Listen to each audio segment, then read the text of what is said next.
the fountain here at Woodland Hills, and news of Richland Center and the area is what we have for you today from Mayor Todd.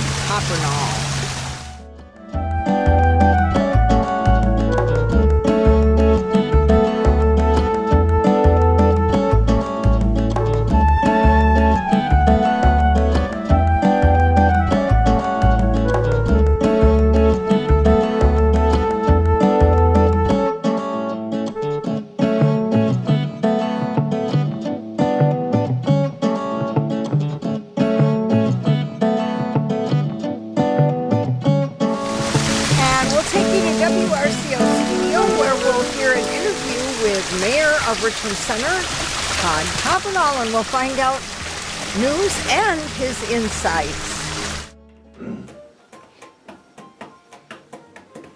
Alrighty.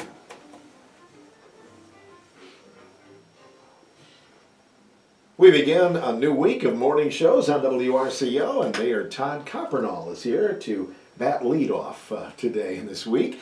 Good morning, Mayor Todd. How are you? Hey, I'm doing great, Phil. How are you doing? We're doing good. Looks like you're getting over the hip surgery rather well, pretty quickly, I think. How are you feeling? I'm feeling well. Moving around a little bit. I've kind of converted to the cane. Yeah, I saw that. I saw that. Are you back to rock and roll all night and party every day? Are we that far yet? No, probably not. Probably just rock and roll a couple of hours and take a rest. Rock and roll on coffee break. And exactly. You're looking good, Phil. You're moving better than I thought you might be. Sure. Yeah, thank you. Good for that. You bet. Have to be, because there are a lot of big things going on this week. Yeah, well, summer's busy in Richland Center. It always is. And here we are, Walk with Grace right in front of us, Phil.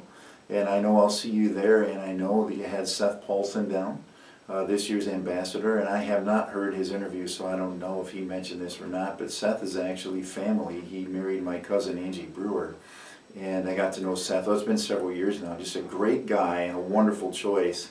Great story, personal journey with cancer, and now terrific effort to help other people, like so many others that have been involved with Grace through the years. I think Seth was a wonderful choice, and so a little shout out to his mom and dad who live in town, and to my Aunt Jelaine Brewer and Uncle Chuck, who I know you know, who are his in-laws. Way to go, Seth Paulson. I'll see you at the Walk with Grace. You bet. And his interview will air a little bit later on this week. We're kind of interspersing those through the week. But you have to be proud of Grace. It's not just a Richland Center thing, I know, but 26,000 from the community last week in the radio auction. It's very impressive. It's amazing, and we say this every year. A lot of us do. I have several times. You do. Ron has. A lot of people think of it this way.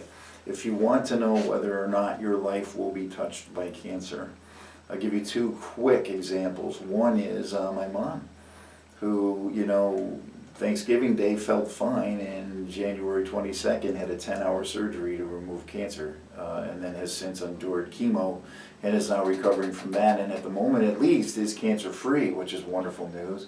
And the one that just is sobering too, that one certainly rattled my world, but Marty Brewer, in the years that he was the county board chair, would either precede me or follow me to the microphone for a quick word on behalf of county government in support of Grace, and we've since lost Marty to cancer, so none of us are immune. And I think what's happened is the community has recognized that and rallied to this cause. And I didn't tell anybody yet, I hadn't told anybody affiliated with Grace that my mother had a cancer diagnosis. Before I had a chance to tell them, a representative from Grace walked into my day job and told me they knew, and told me to have my mom get in touch with them and they'd help her out, and they did do that. That's a small town. That's what happened. I mentioned it to a friend, and he told them. And I hadn't even had the time and hadn't taken the effort yet to tell anyone at Grace, and they already were involved in helping my mom. Any congratulations out as we look back on the month of July? Anything that's happened here in the city? I just heard something really interesting Friday. Mr. Lenny's shop. Do you know Lenny? Yes. Good guy. He's lived in this community a long time, still does. Good guy. He's worked in the dairy industry for 55 years. He was cheese maker for years and years. He's been a butter grader, like a state certified butter grader for decades now.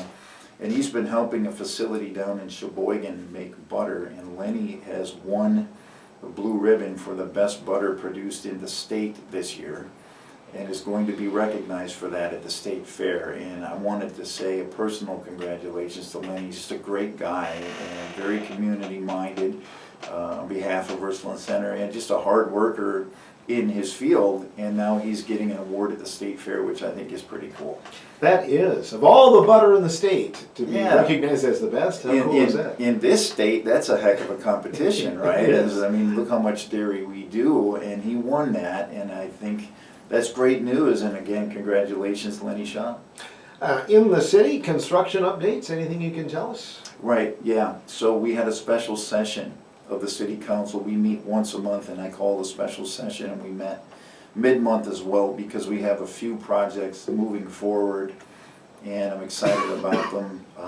We've talked several times about the Panorama Estates Apartments, 2 buildings due out there, 46 units apiece, so 92 new apartments. They're actually meeting, their architect is meeting with the state today to get their blueprints approved. You have to have a state-approved plan, and what had happened there is they did that, and then their architect recommended an amendment to the original design, and then that needs to be approved, and they've been waiting their turn on the calendar, which is today. So they reached out to us at August 4th. We'll be down there in Madison. And then about 10 days ago or so, the builder met with a bunch of the city department heads, utilities and so forth, and Director of Public Works, to make sure everybody knows what permits will be needed. Everybody starts to get a sense of the timeline for the excavator and so on down the line, so there aren't any avoidable delays once the project starts. And what's going to happen, and this is in the developer's agreement that the builder signed with the city, they'll build 2 buildings, and they'll go like this. They'll put the foundation in for the first one, which is about a 6-week job. And once that foundation is in, they will begin the foundation for the other one. So they're going to be building 2 buildings simultaneously. The builder wanted to do that to take advantage of economies of scale. They can save money buying more supplies at once, having the labor crews here, not having to move people in, out, back in again. And they told me, for instance, they said it costs $4,000 to move one piece of heavy construction equipment to the site. Why would we want to do that, move it back out, and then bring it again? It doesn't make sense, right? So for a lot of reasons, the builder wanted to do both buildings at once, and naturally, on behalf of the city, we prefer that anyway. So that's the plan there. We should hear from them, I don't know, today or tomorrow, on how their meeting went today. I've never been part of a meeting like that with the state. I don't know if they typically approve that right then, or if they say you'll hear from us in a week. I don't know that. But we're to that point now of Panorama getting their final blueprint approved by the state. Then they can get their permits issued, and then they can begin the build. I think a lot of it was wishful thinking, but there have been a few rumors around saying, oh, they pulled out, and since people aren't seeing any progress made there. Well, yeah, and so this is why they hadn't started yet, is that they had to get, you cannot do, it is unlawful to begin a dig without a permit, and you can't get a permit without a state-approved plan. I mean, no building inspector is going to go, well, heck, we'll tell the state later. That's just not going to happen. So this is the way this had to go, and at this point, we're pretty much there. Is get the plan approved and get your excavator booked. I've heard from the excavator; they're expecting it to do that, and then they can begin the build. And it's a big deal for the city. We're excited about it. I've noticed other towns not too far away. Reedsburg has got a number of apartments now ready to go and are still working on it. I noticed WRCO as well, so it's kind of nice that Richland Center is kind of keeping up with the time. Yeah, I mean, we did one a few years ago. The first Panorama building has been renting for 5 or 6 years now. This is WRCO's first one of its nature, and they're excited over there, and they should be. I've heard quite a bit from their economic development people, and they found out what everybody does, which is it's a great idea, but there's a lot of layers to it, and to get everybody in place, get the land, get the DNR involved, get everybody, if you need the DOT involved, and then obviously the builder, and then is the city going to be a financial participant in the project or not? None of this can happen in 10 minutes. But over in WRCO, theirs is nearly complete. I don't know when exactly, but nearly complete. We do have one that we've had about 5-6 years, and 2 more coming. So yeah, builders love to do multifamily. the cost of construction has gotten so tough to deal with at this point. Fitting more people on one foundation under one roof, makes sense financially for the guy that owns the place. So that's why you see that. There's apartments under construction all over the place. DeForest has 400 under construction right now, with 100 more planned to follow that. Baraboo is doing several hundred more. The Dells area has more. Over in Holman they have more. If you go up in the Rhinelander Eagle River area, you'll find them. Up in Wausau, you'll find them. And there's two reasons for that. The first is what I just said. It benefits the builder. The other reason is what I've said on the air so many times, the phrase net new construction, which is called for in state law that's about 15 years old, to get more money in the city's general fund and in the county's general fund. You must get new construction. And so if you think about it, one building that assesses for $8, $10, $12 million is a big deal, and especially in a smaller town. The smaller you go, the more that matters. So then you can also, everybody's always talking about the need to grow population, which is obviously there and real. You can fit more people in one big building. So that's why you've seen that push all over the state. On this program as well, you've talked about some new houses and the possibility of those. What's the status on that? Yeah, the city council made a decision as well at that special session. It was a very impactful meeting, one of the more exciting ones I've presided over in 5.5 years as mayor. Mike Lamont and Ellen Evans, if you're out there listening, you all know her as Ellen Keller. I know you're out there listening because you do every time. I'll bet I hear from them today, Phil. They've been real energetic about this. They bought the land that had been owned by Bob and Rosalie Wheat right above Rainbow Drive, kind of behind Allison Park. I think it's 12 acres. That's about right anyway. And the Wheats had begun to develop that, I want to say around 2007. And then it just didn't get completed. They stopped and Rainbow Drive got done. I know Kerry Norman worked on that one. And so that land already has the water line in and the fire hydrants in, and there's power lines right overhead, so electricity is easy to access. It needs sewer, it needs a street, and then you have to have a water runoff plan, of course, because there's houses down the hill. And so there's an engineering firm working with the builder on the water runoff plan. The city council was given sort of an overview of what they think that's going to be, but it has to be, approved. What the council did is we have a federal grant that must be used for infrastructure. So we can't just, let's do this over here, then over there. It has to be used for infrastructure. You cannot utilize that money otherwise. And so the council has earmarked enough money for the needed infrastructure, so the street and the sewer, that kind of stuff, to allow for as many as 19 new houses to be built up there. Okay, so why is that a big deal? Well, we just talked about net new construction. Now you don't have 1 or 2 new houses, 19 that will be built over time, like Wedgwood was. Sell the lot, build the house, sell the lot, build the house, just like Wedgwood was done. So the assessed tax value of 19 brand new houses coming onto the tax roll. It's a huge deal here. I just mentioned Wedgwood. Before that, when was the last time that many houses came to this town? They're coming in the same window that 92 apartments will be coming to this town. This is a huge win for Richland Center. This is just monumental in a city this size. So you tell me all the time the population doesn't grow here. Okay, fair. So people need to know. One of our local employers, one of our largest city employers, just tried to hire a new plant manager, and the gentleman turned the job down because he couldn't find a house here. That just happened. This hospital tells me all the time the challenges they have.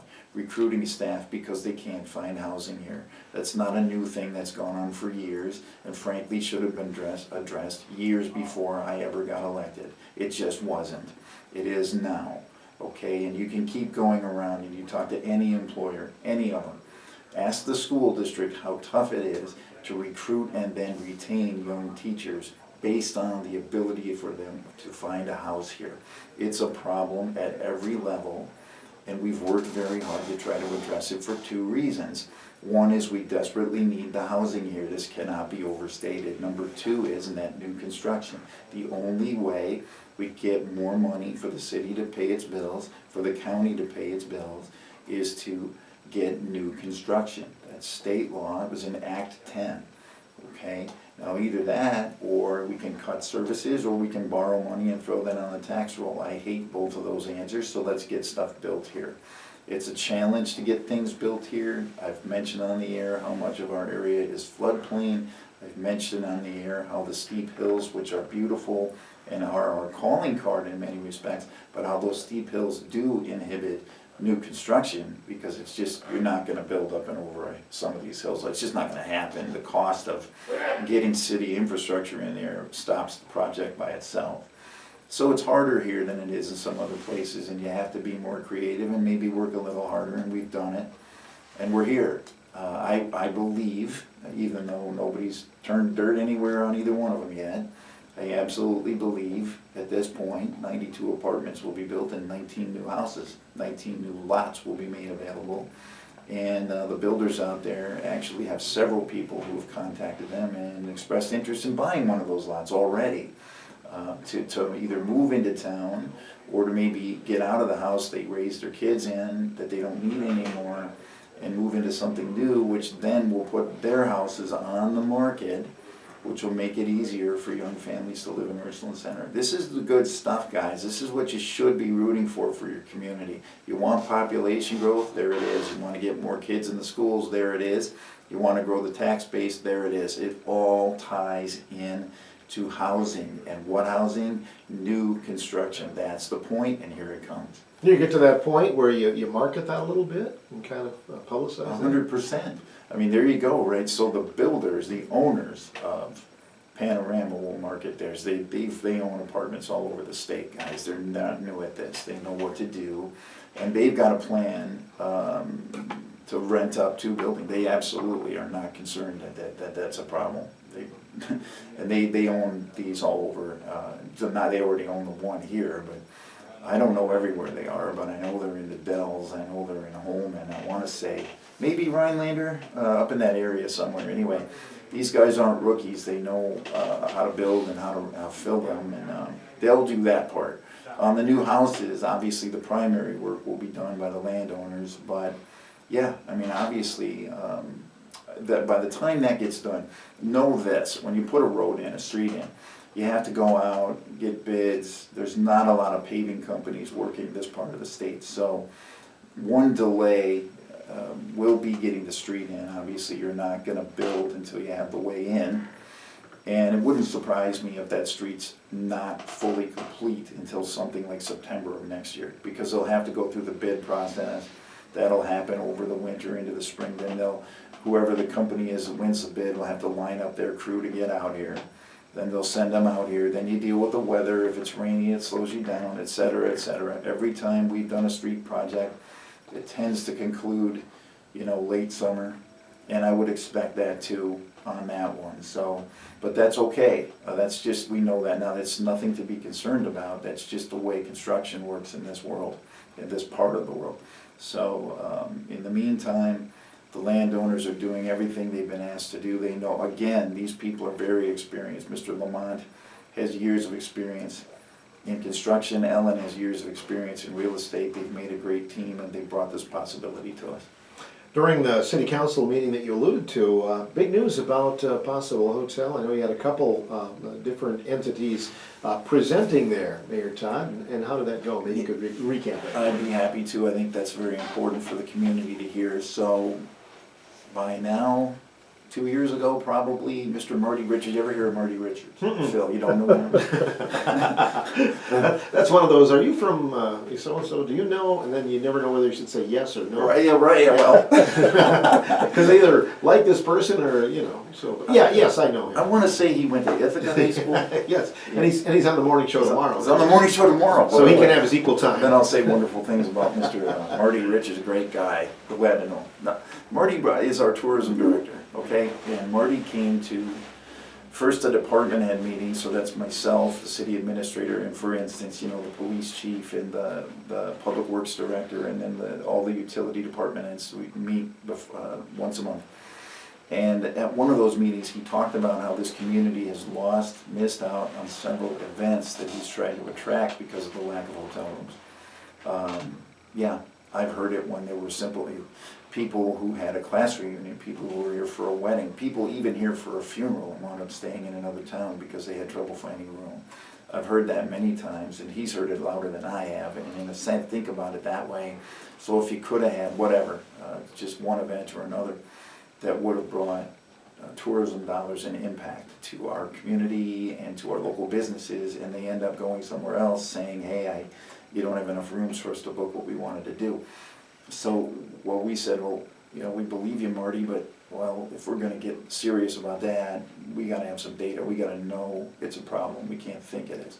So the city commissioned a hotel feasibility study, which was done independently. This wasn't done by the city. This was done independently.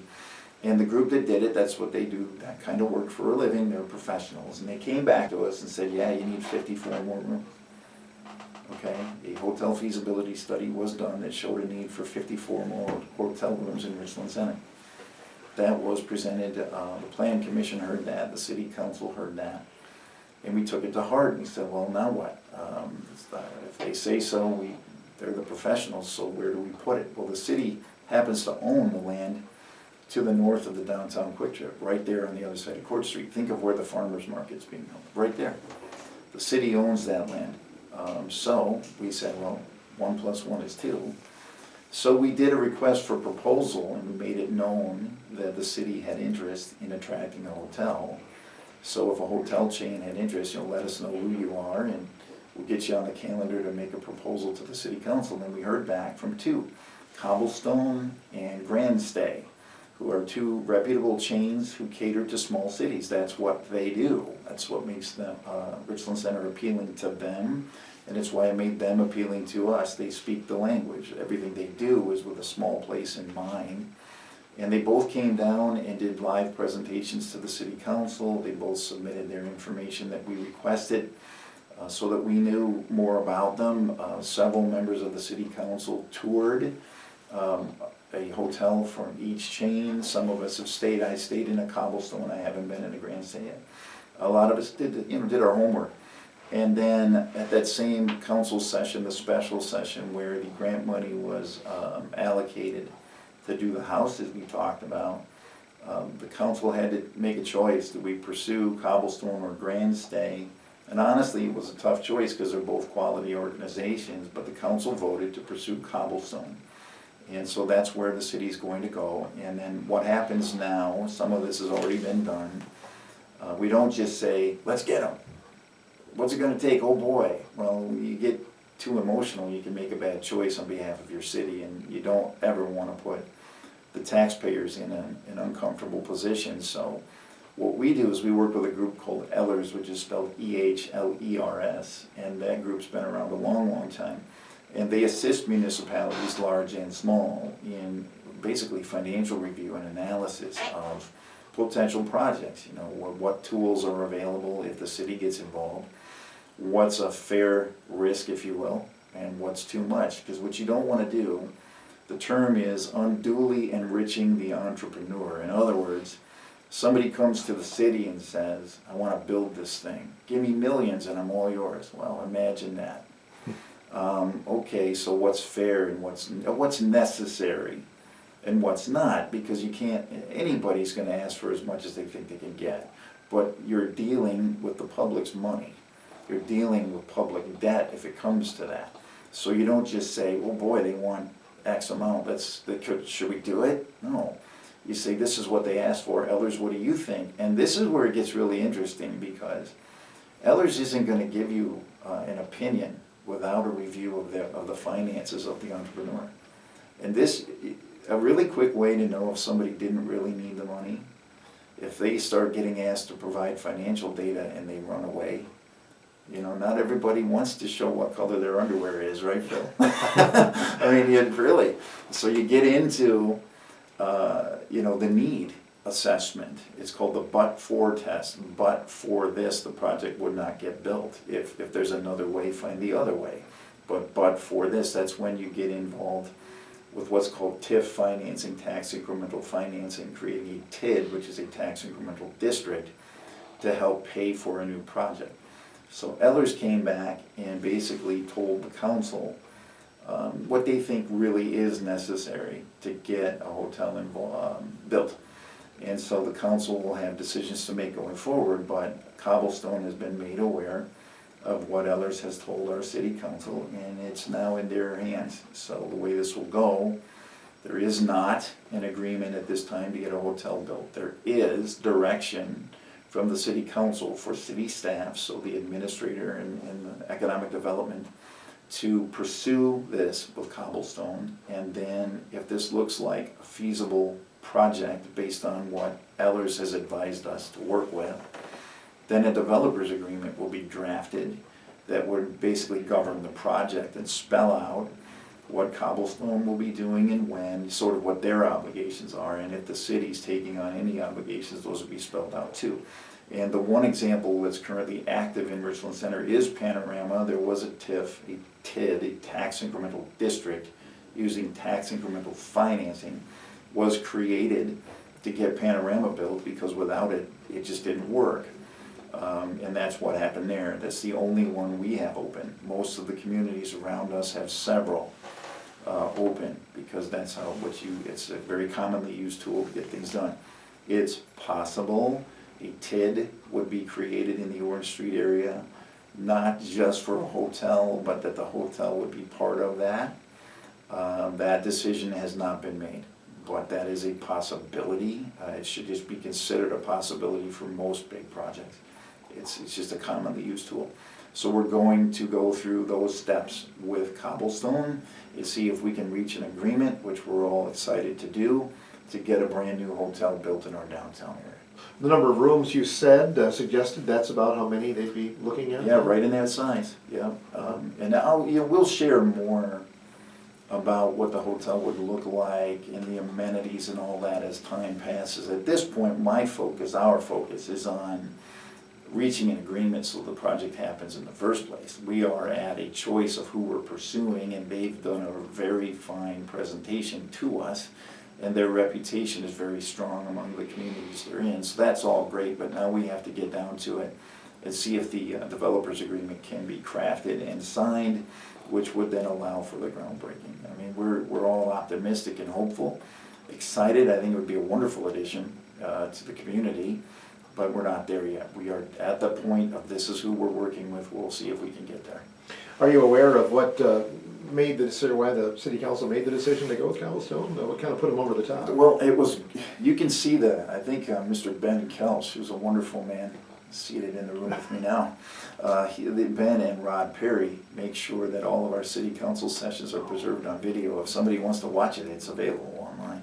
But it was really interesting because I could sense that the council was kind of in a little bit of a stalemate. Not every individual on the council, but as a whole, because honestly, we had two good choices. We were where you would want to be. We had more than one viable option that really seemed like a fit.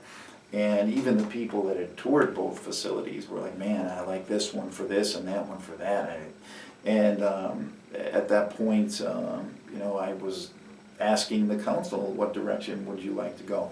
And Ms. Karen Tepley made a motion to go with Cobblestone. She prefers Cobblestone, and that's fine.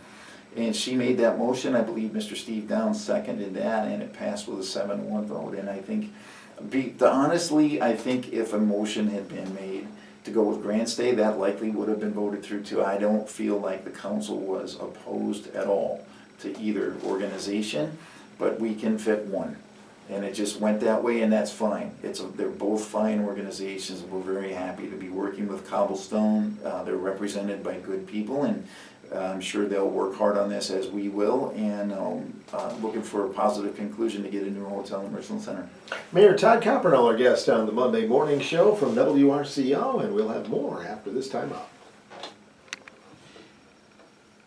Mayor Todd Coppernall in our morning show studios today before his office time today in downtown Richland Center.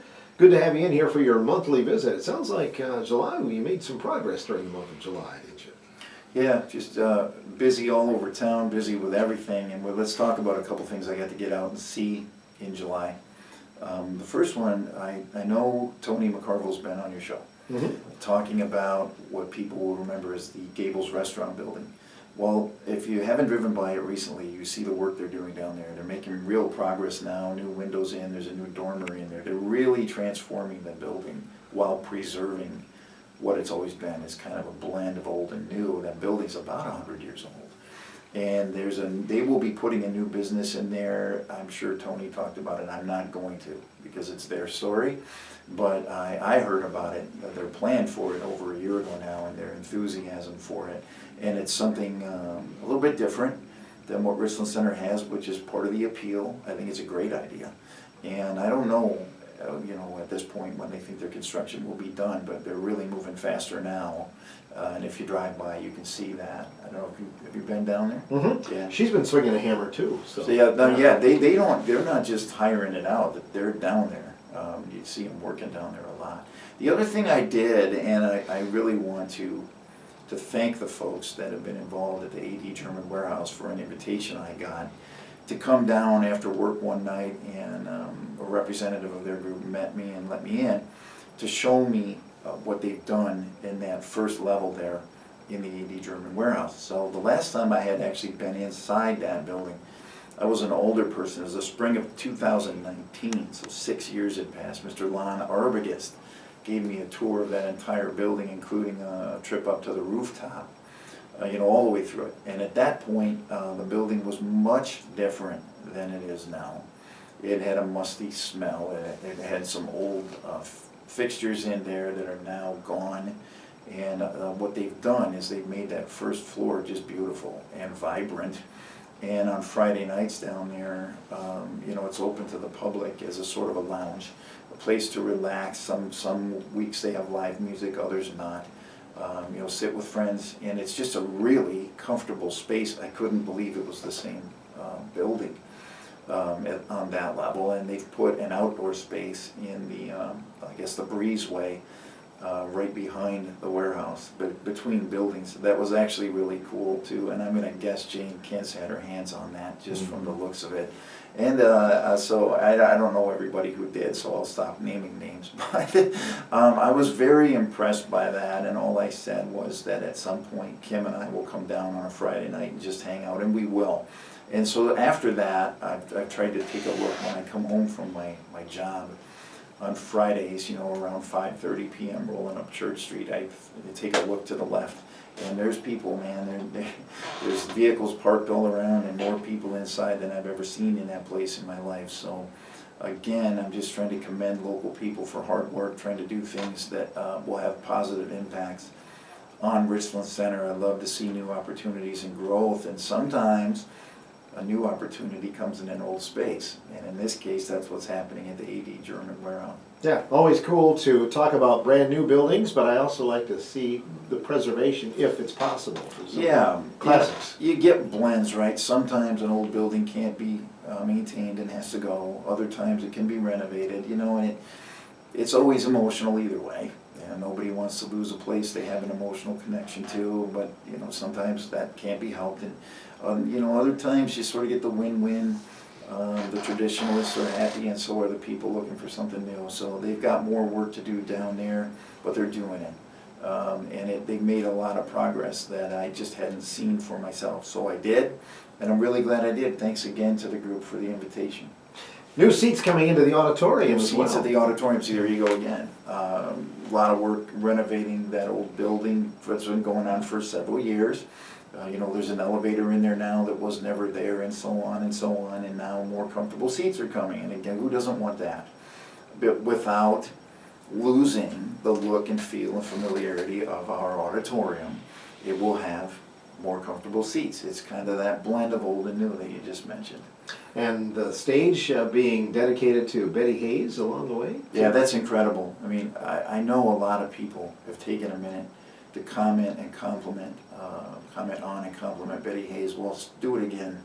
I mean, man, what a contributor for generations. So many. When I can remember going to kindergarten, this would be the fall of '72, as some of the girls in the kindergarten class that I was meeting for the first time did a little dance for all of us that, as they said, Miss Betty had taught them. That's my generation, 53 or whatever years ago. Do the math, man. Are you kidding? I get it. 1972, you know, and that's 53 years ago. And that was my generation as little kids. And then as we grew, you know, several of my peers that sent their kids to her. And on going back through, and it's lots of different communities, right? Not just Richland Center, but speaking specifically of Richland Center, what a wonderful contributor for so long. So whoever has 5 minutes to compliment Betty Hayes, go for it. National Night Out is tomorrow night in our area, and that's across the nation, actually, we do that. But a proud moment, the Richland Center takes part in that as well. Yeah, we do, and it's a great event, and it's grown in popularity each year, and it's a great chance to relax and have some fun, but in a sort of a completely informal, relaxed way. A chance to meet people representing our EMS, representing law enforcement, representing the fire department, and so on, just in an informal setting. I think that's an important part of it. Obviously, it's an important part of it, but just a growing event in our community that's been really well received, and it's been fun to watch it get a little bigger every year, and I'm sure it will be again this time. And the next time that you're on this program, we'll talk about the county fair coming up shortly. I think that probably the weekend that you'll be here. Yeah, we probably should, just in advance, if you've got exhibits you want to get in, get them in. Now's the time for that. And I've actually had several people tell me that either they themselves will be exhibiting, some of them are doing art projects and things, and then one of my neighbors just told me that you know, there's still a family farm out in the county, and his kids will be exhibiting some livestock, and they're entering some produce, and there you go. It's that long heritage in Richland County, that wonderful heritage at our county fair, and looking forward to that. So if you have any inkling that you might want to participate, go for it, have some fun. I did it as a kid, you know, a lot of us did, and my mom for years and years was an exhibitor. She also was a judge for a while. You know, I had a great time doing all of that.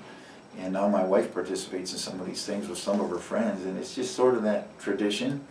And that's, you know, the kids have fun with the cotton candy and the rides, but there's a lot more going on than that. I always love our fair. Mm-hmm. Signing up right now, I think it's time. I think some of the things are due. I know they mentioned Little Britches this morning too, to kind of get that going, getting some young people involved in that. So well, why not? About a month away. Well, yeah, we're there, right? Here we go again, right? You look up, and here we are into August, and the fair's a month out. And I think every year, well, no matter the event, don't you find yourself saying, "Are we there already?" I know. But here it comes. It'll be county fair time, and I really do always look forward to the Richland County Fair.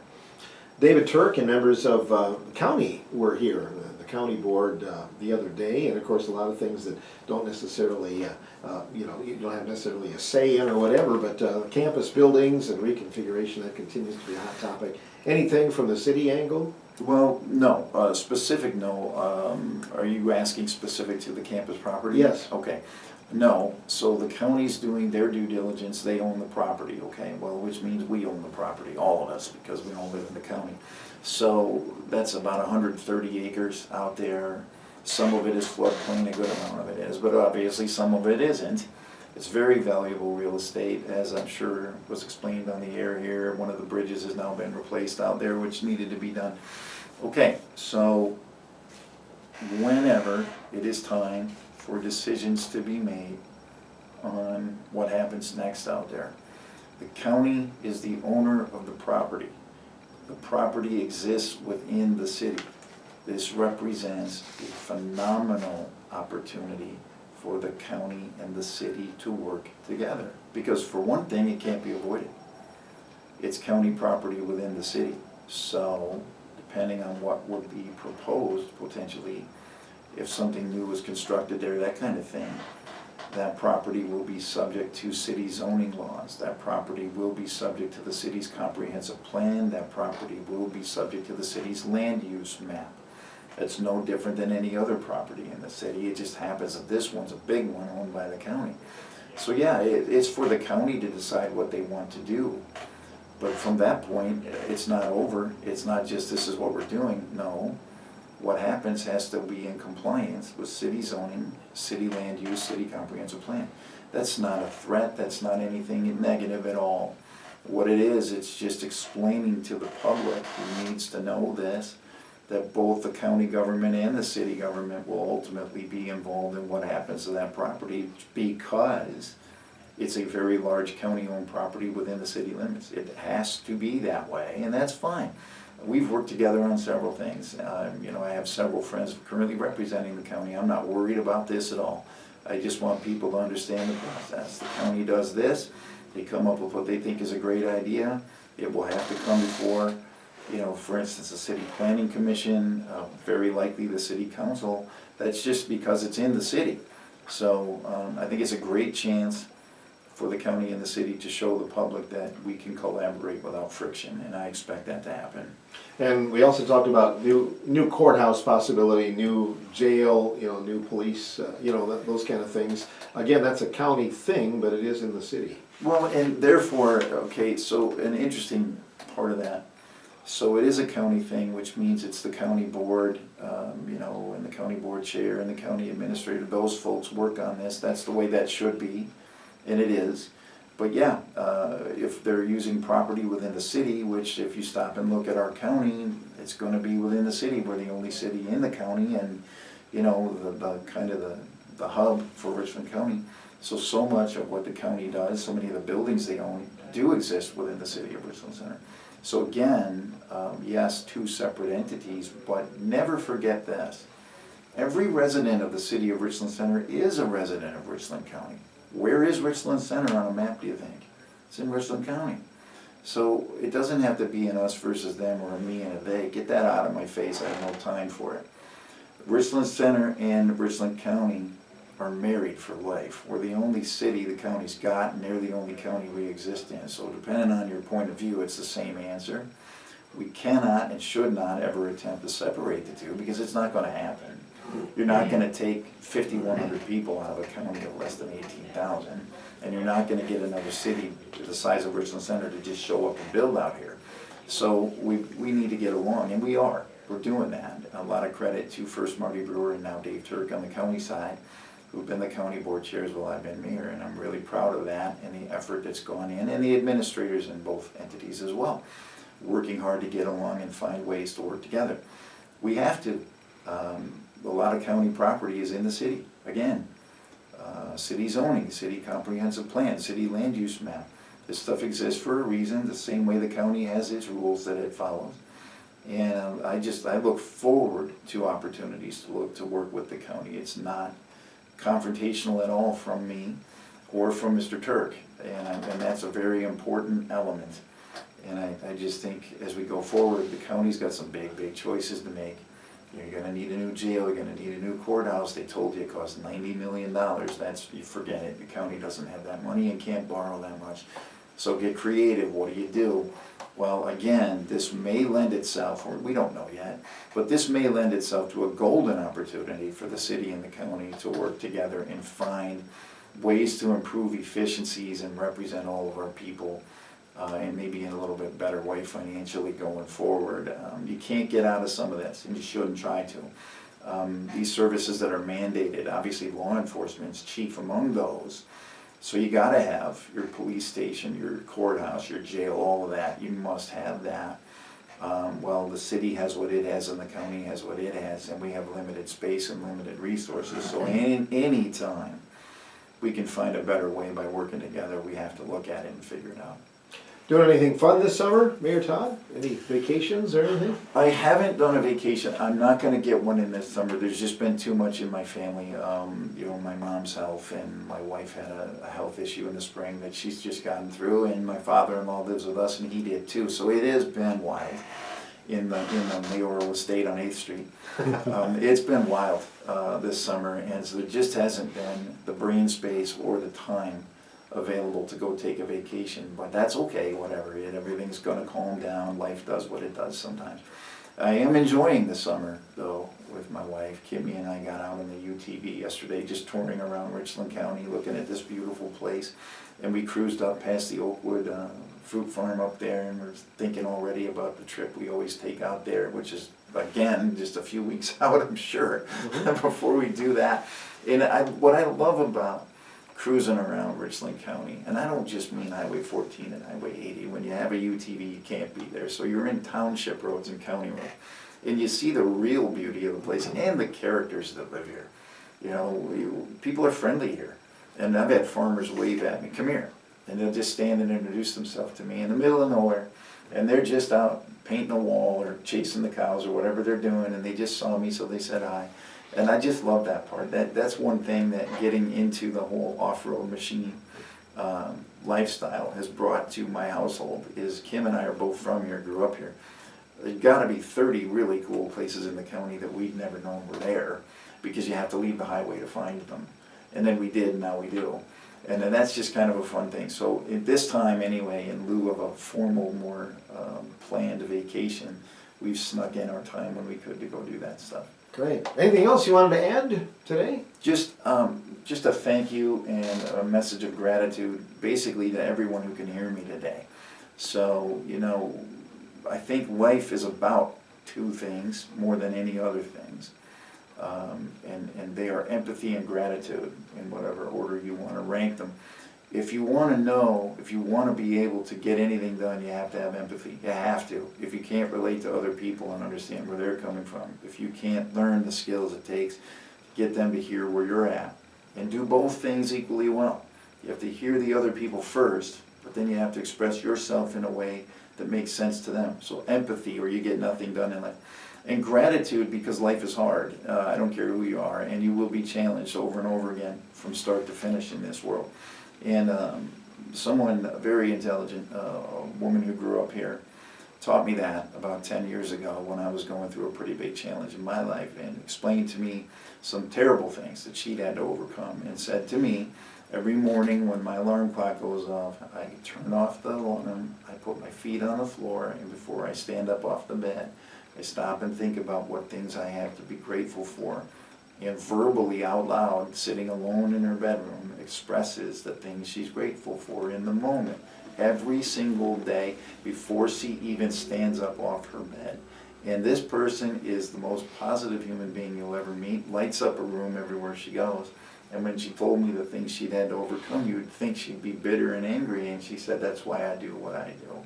So thank you to everyone out there for listening to the show, to the voters for electing me, and on down the list. If you have anything you'd like to discuss with me, I'll be in the mayor's office all day today, and you can always get me on the mobile phone, 608-604-5399.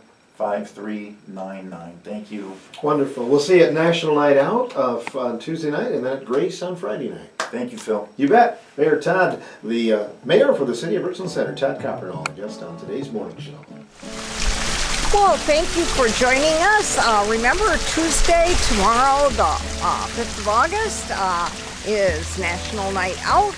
And then coming up next weekend is the circus. And a few weeks after that, the fair.